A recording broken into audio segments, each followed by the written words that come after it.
Hello friends, welcome to smart homely solutions. ఎలా ఉన్నారండి మీరందరూ? నాకు కామెంట్స్లో చెప్పండి. ఫ్రెండ్స్, ఈరోజు ఏంటంటే మనం ఒక ట్రెడిషనల్ కిచెన్ అనేది ఇనాగ్రేట్ చేయబోతున్నామండి. దీనికి చాలా రీజన్స్ ఉన్నాయన్నమాట. వన్ షాట్ టూ బర్డ్స్ అంటారు కదా, మనకి 3-4 బర్డ్సే అనమాట. ఏంటి అంటే మీకు విజువల్ ఎంటర్టైన్మెంట్, ఇంకా మన పూర్వకాలంలో ఎట్లా చేసేవాళ్ళు అనేది మన భవిష్యత్తు తరాలకి రికార్డ్ చేసి పెట్టాలనుకుంటున్నాను. మన నాన్నమ్మ అమ్మమ్మ వాళ్ళు ఎట్లా చేసుకునేవాళ్ళు అచ్చంగా. మా మదర్ వాళ్ళు వచ్చేసరికి అల్యూమినియం అండి. మా అమ్మమ్మ మా నాన్నమ్మ వాళ్ళు కూడా ఇందులో చేసుకునేవారంట. సో అది రికార్డ్ చేద్దాము. నేను చూడలేదు కదా, చూసినట్టు ఉంటుంది, నేను కూడా ఎంజాయ్ చేసినట్టు ఉంటుంది, మీరు ఎంజాయ్ చేసినట్టు ఉంటుంది. ప్లస్ ఏంటంటే కొన్ని హెల్త్ టిప్స్ కూడా, అంటే ఆయిల్స్ కానీ హెల్త్ రెసిపీస్ ఉంటాయి కదండి, మంచి మంచి హెల్తీ రెసిపీస్ కానీ ఈ హెల్త్ టిప్స్ అనేవి నేను ఎక్కువ డిస్కస్ చేస్తున్నాను కదా, అందులో కొన్ని పొయ్యి మీద వండాల్సి ఉంటాయన్నమాట. సో అవి నేను మీకు ప్రిపేర్ చేసి చూపించడం కోసం అనేసి ఈ ట్రెడిషనల్ కిచెన్ ఇనాగ్రేట్ చేస్తున్నానండి. స్టార్టింగ్ కొంచెం మంట అనేది బాగా వచ్చిన తర్వాతే మనం పొయ్యి మీద పెట్టాలి, లేదంటే ఆ వంటకి పొగ వాసన వచ్చేస్తుంది అనమాట. సో అందుకని స్టార్టింగ్ మంచిగా పొయ్యిలో మంట అనేది ఏర్పాటు చేసుకోవాలి. 100% పక్కాగా వెలిగించిన వెంటనే పెట్టేయకూడదండి, ఎందుకంటే బాగా కాలాలన్నమాట. పెట్టిన కట్టెలు కానీ అవన్నీ బాగా కాలుతూ ఉన్నప్పుడే మనం పొయ్యి మీద పెట్టుకోవాలి. అప్పుడే మనకి మంట అనేది డిస్టర్బ్ అవ్వకుండా ఉంటుంది. కొన్ని అంత ఈజీ ఏం కాదండి పొయ్యి మీద వంట చేయడము. ప్రజెంట్ మేమైతే చేయడం లేదు. మేమైతే ప్రజెంట్ నీళ్ళు ఉంటాయి కదా, వేడి నీళ్ళు, స్నానానికి వేడి నీళ్ళు మాత్రమే పెట్టుకుంటాం అన్నమాట. గ్యాస్ అంటే ఎక్కువ అవుతుంది కదా. తోటలో పడిన కమ్మలు పుల్లలు ఉంటాయి కదా, అవన్నీ కూడా ఎండిపోయి ఉంటాయి. సో ఆ చెత్తగా ఉండకుండా ఉంటుంది అని చెప్పేసి ఆ పొయ్యిలో పెట్టేసి వేడి నీళ్ళు అనేవి కాసుకుంటూ ఉంటాం అన్నమాట. హెడ్ బాత్ చేసినప్పుడు కానీ, స్నానం చేయడానికి కానీ. సో మేము అలా యూస్ చేసుకుంటాం. ఎప్పుడైనా గ్యాస్ అయిపోయింది డెలివరీ అవ్వే లోపల మేము ఇట్లా యూస్ చేస్తామన్నమాట. కానీ ఇందులో నేను ఇప్పుడు వంట చేస్తున్నాను అనమాట. ఫస్ట్ బాగా కుండ పెట్టి మనకి 3/4 లీటర్ పాలు తీసుకోవాలండి. ఒక గ్లాసు బియ్యానికి 3/4 లీటర్ పాలనే మేము తీసుకున్నాము. పర్ఫెక్ట్గా ఆవు పాలు తీసుకున్నాము. ఫస్ట్ పాలు పొంగించేటప్పుడు ఎప్పుడు కూడా మనకి ఆవు పాలు అంటారు కదా, ఇనాగరేషన్ కదా, ట్రెడిషనల్ కిచెన్ స్టార్ట్ చేస్తున్నాం కదా, మన ఛానల్లో వంటలు అనేవి ఇప్పుడే స్టార్ట్ అవుతున్నాయి కాబట్టి మనం ఏంటంటే ఫస్ట్ సూచకంగా పాలు పొంగిందాము. ఇంకా నవరాత్రులు కూడా కదండి. సో పాలు పెట్టిన తర్వాత మంట అనేది బాగా అడ్జస్ట్ చేసుకోవాలన్నమాట. తొందరగానే పొంగు వచ్చేస్తుంది కదండి. పాలు పెట్టిన తర్వాత ఎక్కువసేపు వెయిట్ చేయకూడదు కదా. ఈ లోపల అవి పాలు మరిగే లోపల పొయ్యి ఒకసారి బాగా సర్దేసుకుని ఆ గ్యాప్లో బియ్యం అనేది శుభ్రంగా క్లీన్ చేసేసుకోవాలండి. మేము ఇక్కడ 1-2 సార్లు మాత్రమే కడుగుతాం, ఎందుకంటే మాకు బియ్యం అనేవి న్యాచురల్గా మాకు వస్తాయి కదా. మా పొలంలో పండినవే మా చేతులతోనే మిల్లుకి తీసుకెళ్ళి తక్కువ పొట్టు అనేది ఎక్కువ పోకుండా మేము చేయించుకుని వచ్చాం కాబట్టి ఎక్కువ సార్లు కడగమండి. మీరే అంటే సొంతంగా లేని వాళ్ళు, కొనుక్కునే వాళ్ళు ఏంటంటే పురుగులు పట్టకుండా కొన్ని కెమికల్స్ కలుపుతారు కదా బియ్యంలో.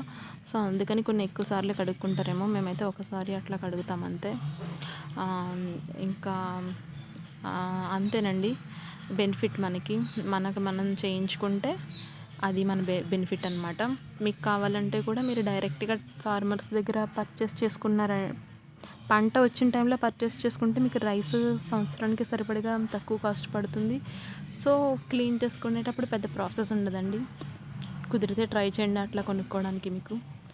సో పాలు పొంగొచ్చేసాయి కదా, బియ్యం అనేది అందులో వేసేస్తారనమాట. మన కబుర్లో పడిపోయి వంట మీద కాన్సన్ట్రేట్ చేయట్లేదు కదా. సో పాలు పొంగొచ్చిన తర్వాత రైస్ అయినా అంతే, పరమాన్నం అన్నా అంతే కదండి. నెక్స్ట్ కొంచెం పొయ్యి అడ్జస్ట్ చేసుకుంటున్నాము. ఇప్పుడు ఈ గ్యాప్లో ఏంటంటే బెల్లం తురుముకుంటున్నామండి. ఇది బెల్లం పరమాన్నం అన్నమాట. పంచదార అయితే డైరెక్ట్గా వేసుకోవచ్చు, కానీ మా ఇంట్లో అందరికీ బెల్లం అంటేనే ఇష్టం అన్నమాట. సో బెల్లం తురుముకుంటున్నాము. చూస్తున్నారు కదా, కత్తిపీటతో ఇట్లానే చేసుకునే వాళ్ళండి అప్పట్లో. అన్నీ ఇప్పుడు మనకి అన్నీ ముందుగా రెడీ చేసుకొని పెట్టుకుని అప్పటికప్పుడు నాన్ స్టిక్ కాబట్టి తొందరగానే వేగిపోతాయి, ఫ్రై అయిపోతాయి. అన్నీ ముందు రెడీ చేసుకుని పెట్టుకోవాలి. సో ఇది కట్టెల పొయ్యి మీద లేట్ అవుతుంది అనుకుంటాం, కానీ ఆ గ్యాప్లో మనం ఈ వర్క్స్ అనేవి చేసేసుకోవచ్చు అనమాట. ముందు చేసుకునే పనులు ఈ మధ్యలో గ్యాప్స్లో చేసేసుకోవచ్చు. పెద్దగా మనకి టైం డిఫరెన్స్ ఏమీ వచ్చేదండి. నాకైతే 1 అవర్లో అయిపోయింది. షూటింగ్ చేస్తూ చేసాం కాబట్టి, లేదంటే ఒక హాఫ్ అన్ అవర్లో అయిపోయేది. మొత్తం ఈ తురుముకోవడం పెట్టుకోవడం అన్నీ కలిపి ఒక హాఫ్ అన్ అవర్లో అయిపోయేది. షూట్ చేస్తూ చేయాలి కాబట్టి ఒక 1 అవర్ పట్టింది, స్టార్టింగ్ కాబట్టి.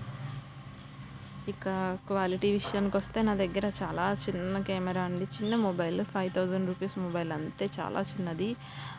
దాంట్లో పెద్ద క్లారిటీ అయితే ఉండదండి. 13 మెగాపిక్సెల్ అనుకుంటా, 12 మెగాపిక్సెల్ అంతే నా కెమెరా. సో అడ్జస్ట్ అవ్వండి.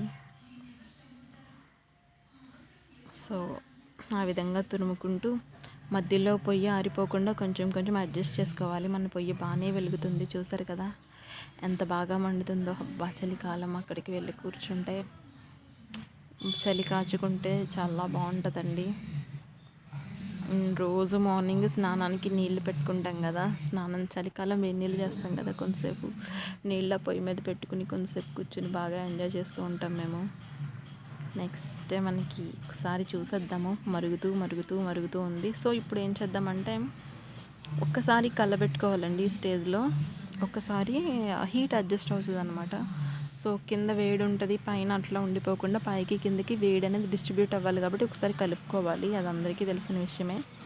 సో కుక్కర్లో వంట చేసే వాళ్ళకి తెలీదు, మామూలుగా ఇట్లా రైస్ వార్చుకునే వాళ్ళందరికీ తెలుసు కదా. పైకి కిందకి మధ్యలో కలుపుకోవాలన్నమాట రైస్ వేసిన తర్వాత. సో ఇంకా ఉడకదండి. నెక్స్ట్ పొంగిపోతుంది కదా. సో ఇప్పుడు ఏం చేయాలంటే మంట తగ్గించాలి. సిమ్లో పెట్టాలంటే మనం పొయ్యి మీద ఏం చేస్తారంటే ఒక 2-3 కట్టెలు అనేవి వెనక్కి లాగేస్తారనమాట, పక్కకు లాగేస్తారు. లాగేస్తే మనకి సిమ్లో పెట్టినట్టు అనమాట. ఇప్పుడు ఏం చేద్దామంటే ఈ గ్యాప్లో మళ్ళీ సిమ్లో పెట్టుకున్నాం కదా, ఇప్పుడు ఈ గ్యాప్లో ఒక 2-3 ఇలాచీలు తీసుకుని, అవి ఓన్లీ ఇలాచీ అయితే మనకి పౌడర్ లాగా రాదు కాబట్టి ఈ బుల్లి కల్వం అన్నమాట. నేను ఇది ఫ్లిప్కార్ట్లో తీసుకున్నాను. దీంట్లో ఏంటంటే మనకి ఫేస్కి కొన్ని రకాల క్రీమ్స్ చెప్తానండి, ఫేస్కి క్రీమ్స్, అవి వాటికి మాత్రమే తీసుకున్నాను ఈ బుల్లి కల్వం అనేది. మసాలాలు దంచిన దాంట్లో మళ్ళీ మనం ఫేస్ ప్యాక్లు వేసుకునేవి దంచుకుంటే మన ఫేస్కి ఇరిటేషన్ వస్తుంది కదా, అందుకని సపరేట్గా ఉండాలని. ఇంట్లో కిచెన్లో వాడడానికి అయితే అసలు పనికిరాదండి ఇది, అస్సలు అంటే అస్సలు పనికిరాదనమాట. ఇది అంత వేస్ట్ అనే చెప్పుకోవచ్చు. వచ్చిన తర్వాత చాలా చిన్నగా ఉంది. సో ఇందులో మనం ఇలాచీ పౌడర్ అనేది మనం చేసుకుంటున్నాం కదా. సో ఇక్కడ మళ్ళీ మరుగుతూ ఉన్నది, చూస్తున్నారు కదా. అంటే ఇది కుండ అనేది బాగా పెద్ద సైజ్ అండి, మనం చేసుకుంటున్నది చిన్ని గ్లాసు. సో అందుకని అది పైకి వచ్చేయడం లేదనమాట. అది యాక్చువల్గా అయితే పొంగిపోయి బయటకు వచ్చేయాలి. ఇప్పుడు బాగా ఉడికిపోయే స్టేజ్ అప్పుడు ఒకసారి చెక్ చేసుకోవాలన్నమాట, మెతుకు ఉడికిందా అని. ఉడికిపోయింది. సో ఇప్పుడు ఏం చేయాలంటే మనం బెల్లం వేసుకోవాలి. ఒక 1/2 kg ఉంటుందండి బెల్లం కూడా. తీపి ఇష్టపడే వాళ్ళు ఇంకా ఎక్కువ వేసుకోవచ్చు. బెల్లం అనేది మీ ఆప్షన్. చప్పగా కొంచెం అట్లా కావాలనుకునే వాళ్ళు తక్కువ వేసుకోవచ్చు, బాగా స్వీట్గా కావాలనుకునే వాళ్ళు ఎక్కువ వేసుకోవచ్చు.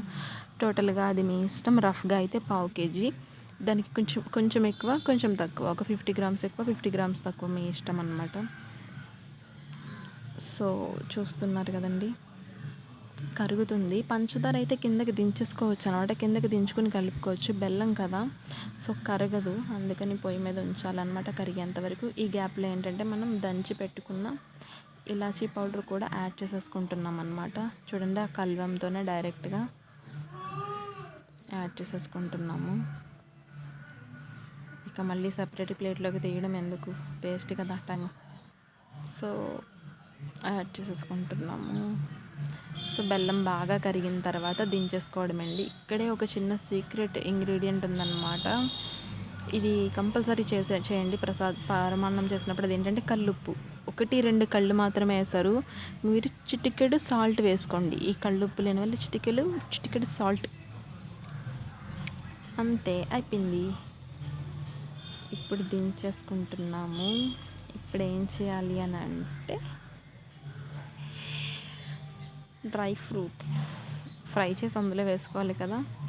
మనకి ఇలాచీ పౌడర్ మ్యాండేటరీ అండి, డ్రై ఫ్రూట్స్ అనేవి మ్యాండేటరీ కాదు. వేసుకుంటే మేము వాడేది జీడిపప్పు, కిస్మిస్ మాత్రమే. ఇంకా బాదాం, పిస్తా ఇట్లాంటివన్నీ మేము మా నాన్నమ్మలు వేయలేదు, మా అమ్మమ్మలు వేయలేదు.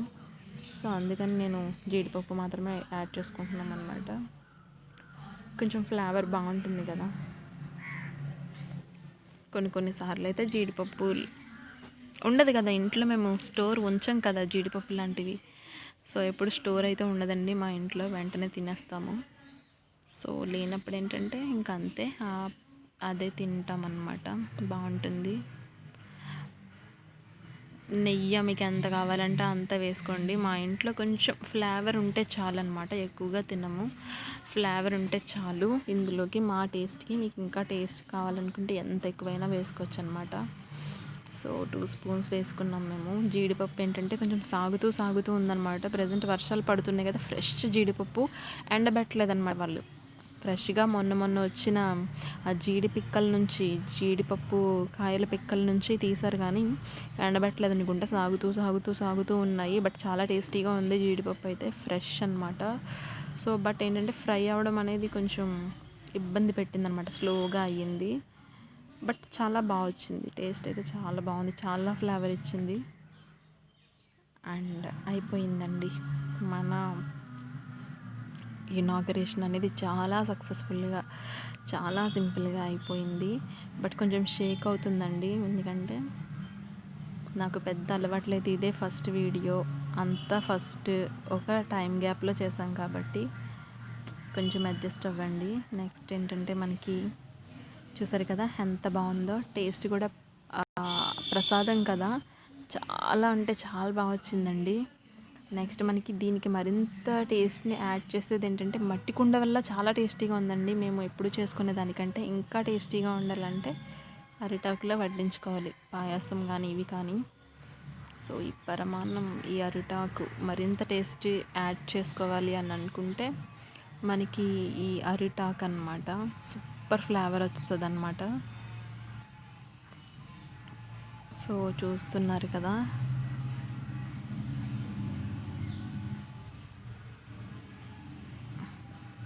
చాలా చాలా చాలా ఎక్సలెంట్గా ఉందండి. మీరు కూడా ఈ రకంగా ట్రై చేసుకోండి. నేను చెప్పిన ఈ పద్ధతిలో మీకు ఎట్లా వచ్చింది అనేది నాకు చెప్పండి. మట్టి కుండలో వంట మాత్రం చాలా సూపర్గా ఉందండి. నేను కూడా ఫస్ట్ టైం తింటున్నాను. చూస్తున్నారు కదా పరమాన్నం ఎంత బాగుందో. మీకు నచ్చిందా ఏంటనేది కామెంట్స్లో పెట్టండి. Thank you for watching.